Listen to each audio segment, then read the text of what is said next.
Assalamualaikum warahmatullahi wabarakatuh. Selamat pagi teman-teman. Saya Nabila Pisama dan rekan-rekan saya. Saya Jonathan Aldiar Sepahas. Saya Juliani. Saya Riko Desa Putra. Saya Putri Candika.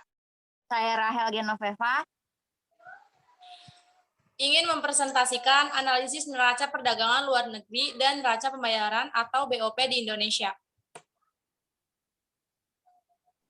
Pengertian perdagangan luar negeri, perdagangan internasional adalah hubungan komersial antar individu yang berada di dua negara yang berbeda. Umumnya dilakukan dalam bentuk ekspor dan impor. Pemerintah di banyak negara sangat menentang perdagangan internasional karena dapat mempengaruhi sistem ekonomi secara signifikan.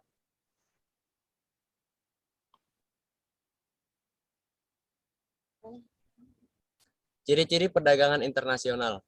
1. Subjek melakukan pertukaran tidak bertemu atau bahkan saling mengenal. 2. Subjek terhubung atau disajikan melalui sarana promosi dan atau perwakilan kategori masing-masing negara. 3. Harga barang atau komoditas ditentukan oleh harga standar yang ditetapkan oleh perjanjian internasional atau dapat juga didasarkan pada posisi kontrak masing-masing pihak. 4. Tujuan komersial yang dominan adalah komersial atau mungkin ada hubungan antara perdagangan dan konsumen, tetapi barang digunakan untuk keperluan produksi. 5. Pelaku niaga di Indonesia harus memenuhi persyaratan yang ditetapkan oleh pemerintah dan memiliki izin tertentu. Menurut Edward 1992 dan 1993, negara-negara dengan pendekatan yang lebih liberal untuk perdagangan lebih mungkin untuk menerima lebih banyak sumber daya gratis dengan biaya lebih rendah yang mengarah ke pertumbuhan yang lebih tinggi. Pengertian ekspor. Mengirim barang dari suatu negara ke negara lain atas permintaan pembeli atau karena tidak disebut perdagangan ekspor. Perdagangan antar negara diatur oleh peraturan masing-masing negara. Seperti hanya eksportir Indonesia, pemerintah mengeluarkan peraturan perdagangan ekspor sebagai berikut. Yang pertama, peraturan mengenai perdagangan ekspor, yaitu regulasi dalam negeri yang dikeluarkan pemerintah oleh industri Indonesia di Korea melalui Kementerian Perdagangan Perindustrian dan Energi, Pemerintah Keuangan dan Bank Indonesia. Yang kedua, peraturan ekspor yang dikeluarkan oleh organisasi di atas ditunjukkan kepada pihak penegak, yaitu PT Bank Nasional Indonesia atau yang disebut BNI. Yang ketiga, dalam hal ini, kebijakan ekspor disusulkan oleh bank pelaksana, yaitu PT BNI sendiri.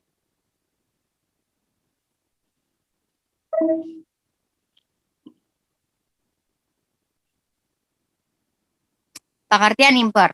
Impor adalah proses pengangkatan barang atau barang dari suatu negara ke negara lain. Umumnya legal dalam proses transaksi. Dari data yang ditampilkan dapat kita lihat hasil ekspor impor pada bulan September 2021. Impor pada bulan ini, data yang kami tampilkan hanya sebagian data yang kami dapatkan. Untuk data berikutnya, kita lihat pada slide selanjutnya.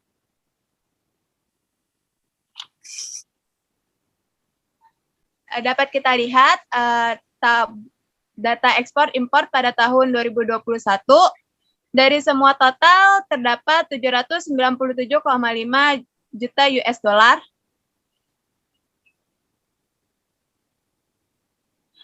Sedangkan pada tahun 2018 terdapat perbedaan pada tahun 2021. Secara kumulatif, nilai ekspor Indonesia periode Januari sampai Oktober 2018 mencapai 150,88 miliar US dollar atau meningkat 8,84% dibanding dengan periode yang sama pada tahun 2017. Sedangkan ekspor non-migas mencapai 136,65 miliar US dollar atau meningkat 8,73%. Sementara nilai impor kumulatif periode Januari sampai Oktober 2018 adalah 156,88 396,8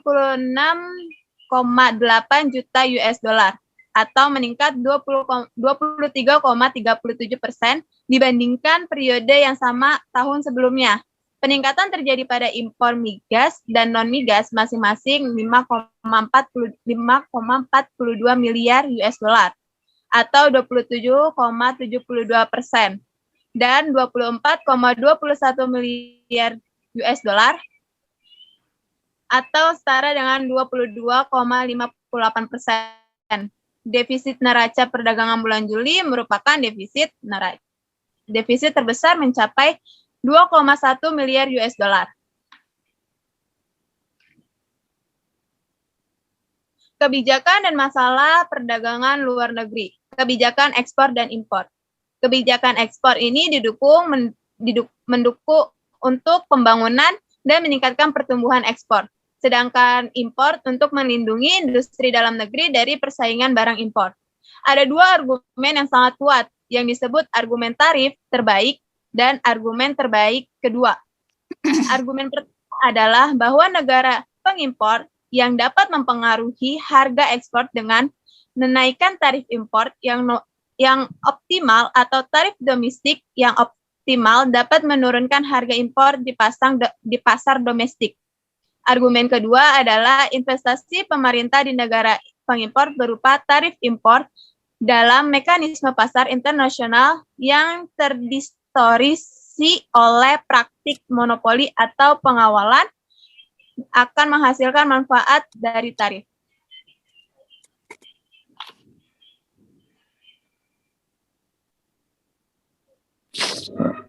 Nilai tukar. Nilai tukar mata uang yang digunakan dalam bisnis internasional adalah USD atau SGD.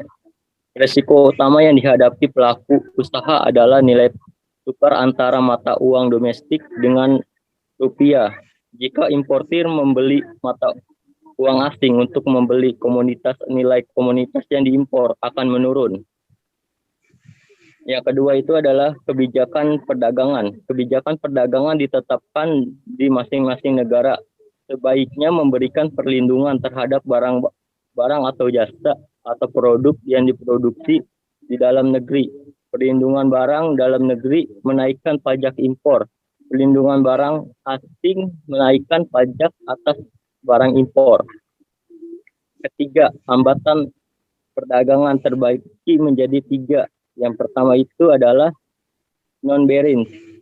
Hambatan yang di dalam perdagangan akibat dari kebijakan yang ditetapkan oleh suatu negara berupa batasan jumlah barang impor yang masuk dalam suatu negara. Kedua, tarif barrier. Hambatan yang ditetapkan oleh suatu negara terhadap produk impor dengan menaikkan pajak impor suatu komunitas yang berasal dari negara lain. Tujuan hambatan ini adalah melindungi produk yang telah diproduksi dalam negeri. Ketiga, embargo, larangan.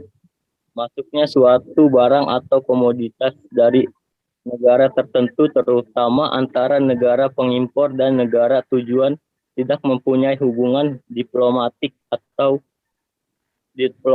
sama lain akibat perang atau ideologi. Keempat, perekonomian negara tujuan. Perekonomian negara tujuan sangat penting menentukan volume barang atau komoditas yang dapat dipasarkan oleh suatu negara pengimpor. Setiap barang atau komoditas di negara maju akan lebih besar dari negara berkembang. Pelaku usaha tidak dapat mengekspor barang tanpa memperhitungkan ukuran produk ke suatu negara tanpa perencanaan yang matang. Kelima, perjanjian antar negara. Negara yang memiliki hubungan akan menetapkan ketentuan yang berbeda dengan negara yang tidak memiliki perjanjian. Perjanjian antar negara yang mempunyai hubungan bersifat bilateral atau multilateral yang mempengaruhi hubungan perdagangan antara satu negara dengan satu negara lainnya.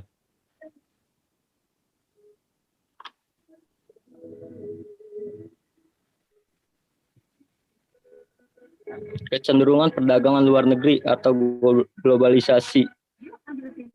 Gejala globalisasi terjadi dalam kegiatan finansial, produksi, investasi, dan perdagangan yang kemudian mempengaruhi tata hubungan ekonomi antara bangsa. Pada umumnya negara di dunia menghadapi perkembangan dengan melakukan berbagai langkah penyesuaian yang sebagian cenderung bersifat proteksionistik.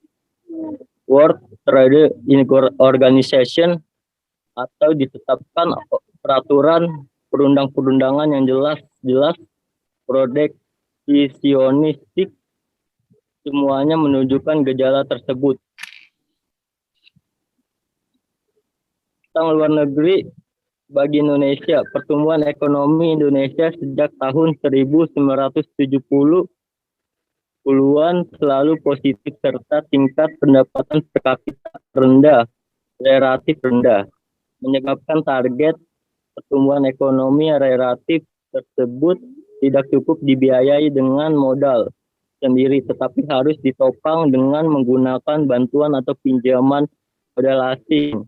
Pemerintah awalnya menjadi motor utama pembangunan, terus menambah utang luar negerinya agar dapat digunakan untuk membiayai perekonomian Indonesia nasional guna mencapai target tingkat pertumbuhan ekonomi yang cukup tinggi tanpa disertai dengan peningkatan kemampuan untuk memobilisasi modal dalam negeri.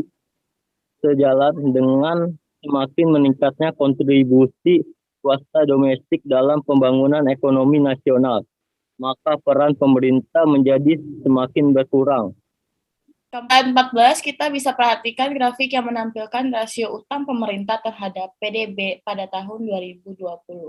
Total utang pemerintah per akhir Juli 2020 berada di angka 5.434,56. Sementara itu, rasio utang pemerintah terhadap produk domestik bruto atau PDB yakni 33,6%. Rasio tersebut naik dibandingkan tahun sebelumnya pada periode yang sama. Hal ini disebabkan oleh peningkatan kebutuhan pembiayaan untuk menangani masalah kesehatan dan pemulihan ekonomi nasional akibat COVID-19. Di slide ke-15 itu dapat kita lihat dalam posisi utang pemerintah dan Bank Sentral 2020, utang luar negeri atau ULN Indonesia pada akhir Mei 2020 tercatat 404,7 miliar US dollar. Jumlah tersebut terdiri dari ULN sektor publik atau pemerintah dan bank sentral sebesar 194,9 miliar US dollar dan ULN sektor swasta termasuk BUMN sebesar 209,9 miliar US dollar. Utang pemerintah sebesar 192,1 miliar atau US dollar atau tumbuh 1,28% dibandingkan bulan sebelumnya. Sementara utang bank sentral sebesar 2,7 miliar US dollar juga tumbuh 0,15%. Di slide 16 kita bisa lihat pada slide ini, cadangan devisa Indonesia pada Juli 2020 yakni 130,1 miliar US dollar. Nilai tersebut naik 2,8% dibandingkan Juni yang sebesar 131,7 miliar US dollar. KADEV sempat mengalami penurunan drastis pada Maret selama 2020. Posisi cadangan devisa ini setara dengan pembiayaan 9 atau 8,6 bulan impor dan pembayaran utang luar negeri pemerintah serta serta sekitar 3 bulan impor di atas kecukupan internasional. Peningkatan tersebut dipengaruhi oleh global bond pemerintah dan penarikan pinjaman. Neraca perdagangan. Neraca perdagangan atau trade balance yang merupakan salah satu komponen paling penting dari neraca pembayaran atau balance of payment. Mencatat nilai ekspor emas. Neraca perdagangan atau trade balance yang merupakan salah satu komponen paling penting dari neraca pembayaran atau balance of payment. Mencatat nilai ekspor dan impor barang yang biasanya dinyatakan dalam dolar AS atau Amerika Serikat. Saldo neraca perdagangan Indonesia berbeda menurut negara mitra dagangnya, karena struktur atau pola perdagangan luar negeri Indonesia tidak sama dengan setiap negara.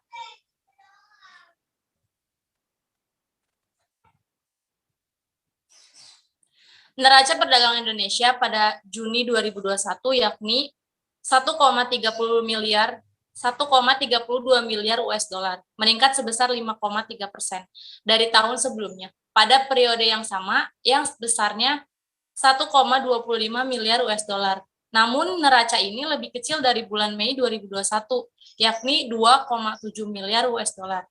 Surplus neraca dagang ini dikarenakan nilai ekspor Indonesia lebih besar, yakni 18,50 miliar US dollar, dibandingkan impor yang dilakukan Indonesia, yakni 17,23 miliar US dollar. Neraca pembayaran. Neraca pembayaran atau BOP adalah catatan sistematis dari semua transaksi ekonomi internasional yang terjadi antara penduduk suatu negara dan penduduk asing. Suatu negara selama periode waktu tertentu, biasanya 1 tahun, yang dinyatakan dalam dolar AS atau Amerika Serikat. BOP terdiri dari transaksi berjalan, yaitu total neraca perdagangan, neraca jasa, dan neraca transaksi neraca transaksi satu arah, neraca arus modal, saldo yang tidak diperhitungkan, dan dana dari saldo arus kas. Neraca pembayaran Indonesia atau NPI pada kuartal 1 2020 yakni minus 8,54 miliar US dollar. Transaksi tersebut terdiri dari transaksi berjalan yang juga defisit hingga 3,9 miliar US dollar dan transaksi finansial modal sebesar 2,93 miliar US dollar. Terima kasih presentasi dari kelompok kami. Kurang lebihnya mohon maaf. Wassalamualaikum warahmatullahi wabarakatuh.